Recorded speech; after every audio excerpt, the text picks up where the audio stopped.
Okay, floor is yours. Hello, my name is Felix Thalén. I work as a bioinformatician at Cardiocare with Andreas Ziegler. And so today I'm going to talk about some of the more practical aspects of how I, from the bioinformatics perspective, achieve reproducibility.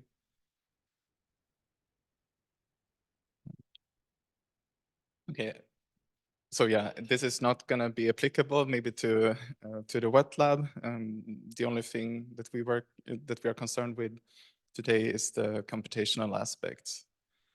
So Cardiocare is a non-profit company that was funded by the Pine Foundation, and it's located in the Swiss Alps. And one of our main projects is that we do a whole genome sequencing project that I am working on, and we also perform clinical studies. And so we collaborate together with Hamburg, and they are performing this population-based cohort study where they have planned to have 45,000 participants. We currently have sequence data from 9,000 participants, and these are really rich phenotypes. We have a lot of data to work with. And the setting that we have is we have lots and lots of data. So I would say around 65 gigabytes per sample. This is maybe relevant, but the point is the sheer amount of data we work with. And the software that we work with is frequently updated, and then there might be updates to the reference genomes, such as the telomere to telomere reference genome. Yeah. And so you can't do a bioinformatics talk without showing this picture, which shows that what you already know, that the sequencing costs have gone down progressively over the years. And we can only expect it to keep going down with new technologies such as like Ultima Genomic that are promising the $100 genome. So that seems to be the next big leap in this realm. Okay, so if you, maybe this question is a bit bad to ask because every one of you would not be here if you didn't care about reproducibility. But according to a survey, they found that many researchers fail to reproduce other people's experiment and also fail to reproduce their own. And so we care about reproducibility since this is like a cornerstone of science, that we're able to replicate other people's experiments and that we're able to reproduce the things that we have created. It's a bit different, like when you work from a computational perspective, I would say, because we are really in a unique position that we can ideally achieve like bit-to-bit replication of our studies. We can have well-defined methods. We can document exactly what we did and exactly how we did it, with what equipment we used and so on. I would also say that when you work with large biological data sets, it's a bit different. You have to think about this a bit differently. And over the last years, there have really been new technologies that have changed how we work, and maybe like in what you call like the data science field, or for me, the bioinformatics field. The approaches that we take, they are really different because of these new technologies, and also because of like GitHub, more sharing of code, and so on. Okay, so I heard there were different definitions for reproducibility and repeatability. We don't have to go into details about that, but for me, the definitions I'm using here is that for reproducibility, I'm talking about you put in the same input and you get back the same result. So it would be like computational reproducibility would be I have the same data as an input, I have the same computational methods or analysis defined, and then I get the same results back every time. Whereas repeatability would be that you achieve the same results like from across different studies. So the technologies that we use at Cardiocare look like this. so the technologies that are concerned with reproducibility. One of them is essential, is Git. We use that when we collaborate and write code together. We use that when we also we put the code, if we could put the code up for others to use, we also use version control. And this is so you can go back and see exactly who did what and what has changed and throughout versions what changed. So that if someone asks you, okay, can you rerun this analysis from 2 years past, you can perhaps see exactly what the code looked like back then at that time. And then to write pipelines, we use something that's called Nextflow. And I'm gonna go a bit deeper into that on the next slide. So I skip it for here. And it's also to control like the entire environment that you create.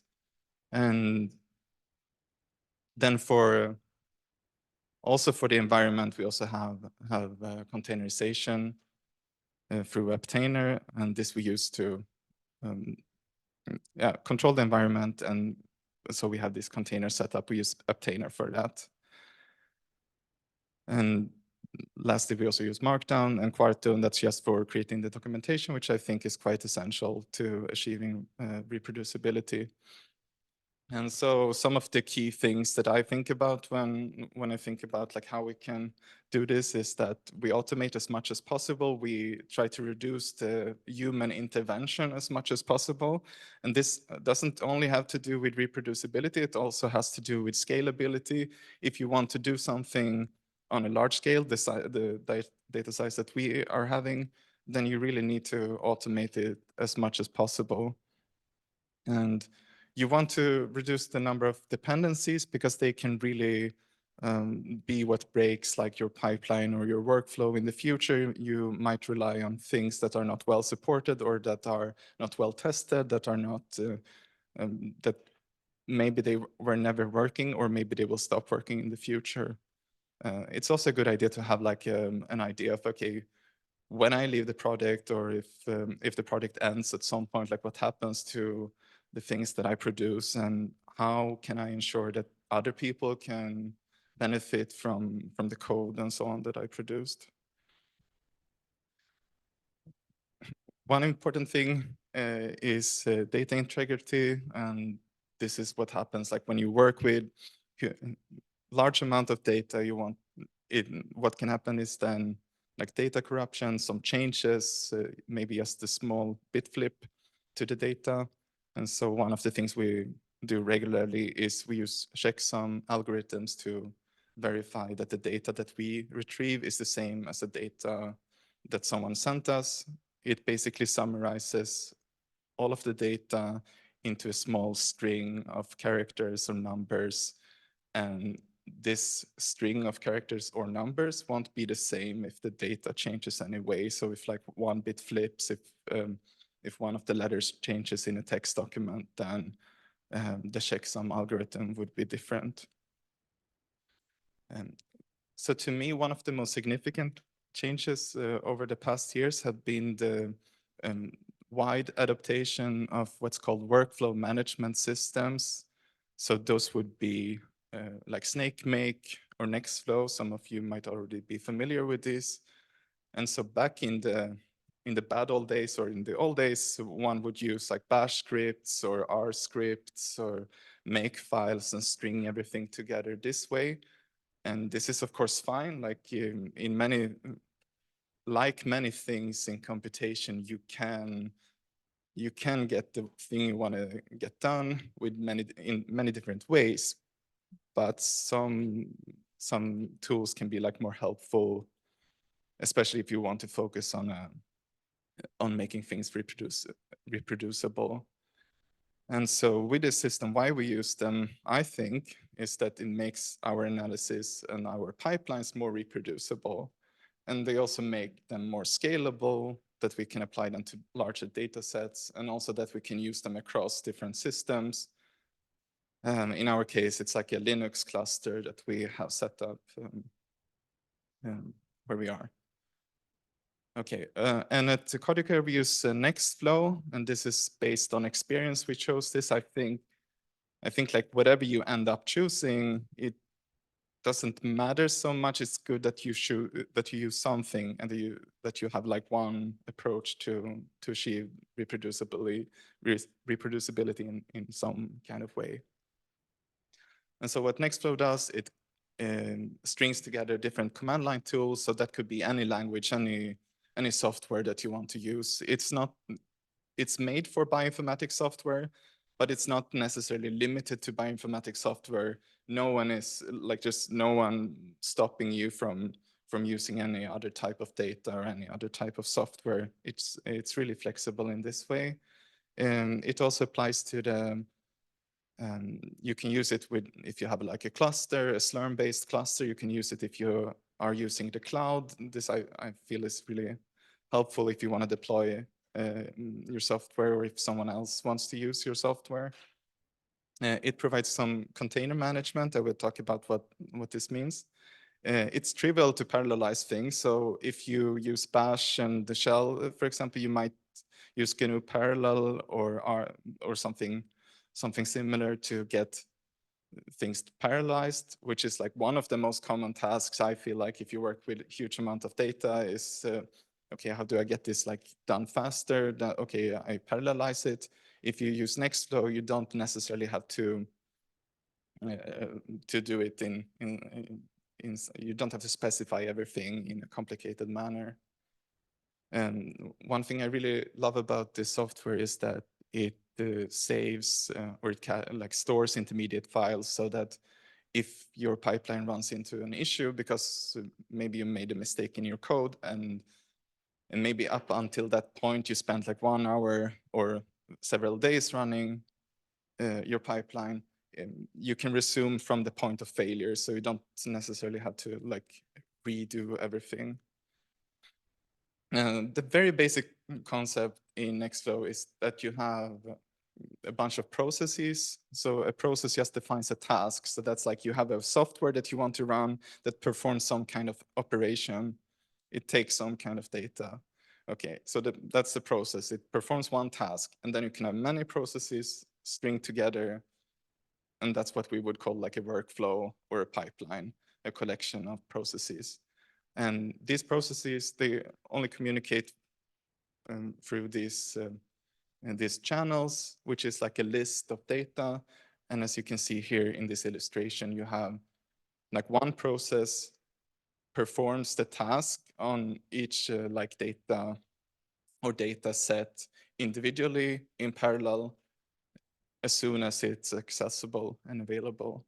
So it doesn't have, you don't have to wait like for each task to be performed unless you specify that, okay, I want you to wait until all of these are done, until you go on to the next step. And yeah, it's really flexible. You can use it together with many different technologies. I guess any of you are familiar with Conda for installing software, so you can use this. And this also makes it so that if someone else is using your code, they don't have to install every piece of software that you use independently. They just use the specification that you set up in your pipeline, and it downloads the code. And it's the same if you use a container, and you can use it this way. Yeah, and then it runs on many different platforms. This is something I was talking about. One thing that we use that I find really helpful is that all of the parameters are stored in like separate files, like a YML file. And in Nextflow, there's also this thing called NF validation. And with this, you can create these input files where you can say, okay, I want this input to be this type. And I want it to be required or not required, and I want it to be hidden like a bit more deeper into the settings or so on. So this is one way to create these YML files, and these can then be saved so that someone else can see exactly like, okay, what settings did this person use to achieve these results. And another thing that's nice is every time you run your pipeline, you get like a trace, so you can see the amount of resources that were used. So that means the CPUs, the memory, the disk writing, and so on. And you see this for each individual process. How much CPU did this process take on average? Of course, the process can be run many different times, and then you can identify, okay, this is a bottleneck in my pipeline. Maybe it matters to you, or maybe it doesn't matter to you, but at least you have a good perspective of what is going on and what is happening. Okay, and when I talk about environment, I'm talking about the computer hardware. I'm talking about the operating system. So if you're using like Linux or Mac or Windows, and also the software installations, these are things that might affect the outcome of your computational analysis. So these are, of course, things you ideally want to keep track of, and not like the day of writing your manuscript. You try to dig up and try to find what you were actually doing. And so there are some tools for what I call like recreating an environment. So that includes virtualization techniques, such as virtual machines, which like if you're old enough, you're familiar with this, and the newer technologies, which is containers, and also like environment managers, which is also goes into like package managers a bit. There's several of these, but one of the most popular one in like the computational space or data science space is Conda. We write a lot of R code at Codicare, so I just wanted to chime in, like one of the things you can use to keep track of different package versions in R is another package called renv or renv. I'm not sure how they want to pronounce it, but it takes a snapshot of all of the packages you have installed and their versions, because of course this is something you ideally want to keep track of, and something that's often not listed. Like if someone is publishing, they don't often provide this type of information. But of course, if you want to achieve like this bit-to-bit replication of your analysis, these are exactly the things that you would like to keep track of. Or if you want to understand why is my pipeline from 4 years ago not working anymore, well, it's maybe because one of your packages was updated and it's no longer running, and you cannot see which one you were using before when it was running. Yeah, and so like I said, one of the techniques or one of the technologies to achieve the replication today is the container technologies, and they are a bit different from virtual machines because they have a lower overhead, and so you get more performance, more like bare metal performance out of using these. And when I say lower overhead, I really mean it. You can use many like different applications together instead of having to set up like an individual virtual machine and go through a lot of different steps. This can be handled by one of the workflow management systems. On the other hand, virtual machines, like you have strict hardware limits. So if you don't want your instance to have like to use more resources than necessary, this can be quite handy, and they can also be more secure. They are more isolated, and you define the hardware and the OS and everything. Okay, and so with this illustration, I just want to show like the difference you see in the virtual machines. We define also like the operating system that is running instead of just like the container. You don't include the OS that is shared by the different containers that you are running on your computer. At Cardiocare, we use something called Aptainer. It's similar to Docker, which many of you might be familiar with. And the reason why we use it is that if you want to run it if you want to run like Docker containers on a cluster, you want to use what's now called Aptainer. It was previously called Singularity. So it's just a fork of that. And this integrates very well if you use Nextflow, for example, I think it does if you use SnakeMake as well. And it's, yeah, you can use it to build and run containers. We actually write Docker files that are then converted into files for this obtainer, or we use publicly available containers. Okay, and so, yeah, like I said, when you can, then use public images as one way you can reduce the size of your containers is that you have multiple steps where one, you build the binaries. So install all of the libraries necessary to compile and build the binaries, and then you have another step where you just copy those binary over without installing the libraries, and you can reduce the image size a bit. And a good tip is to always run it as a non-root user and to have as few dependencies as possible, and always to document the versions that you are installing. I'm gonna skip the next part because I don't have my computer connected here. Okay, so in conclusion, like what I see different and like what's really different now, how I work is I'm using like a workflow management system. And I think as a bioinformatician, like writing pipelines and keeping track of software and stringing software together, that's really one of the main tasks that I'm performing at my work. And I really feel that this helps in many different aspects. And the important thing is they work like on many different platforms, and they connect with the containers that I described, and they work with any language or and so that you might use. And it keeps track of like, okay, what software versions were you using? It keeps track of what input were you giving, feeding like your pipeline. It keeps tracks of how much resources are you using. Yeah, so with that, I want to thank you for listening. And if you have any questions, I'm happy to take them. Thank you.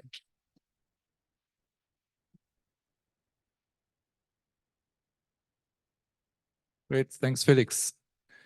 Any questions for Felix? I think we can take time for one question. No? Yeah. Why did you choose Nextflow and not SnakeMake? Yeah, this is of course difficult. It's like you're faced with this big issue of choosing a language. I went online, tried to compare them a bit, and I was recommended this, and it's just based on other people's experiences. As they said, okay, this worked better in my case. If you look at the old papers, I think it had some better container support and so on, but I don't think that's the case anymore. So this changes all the time.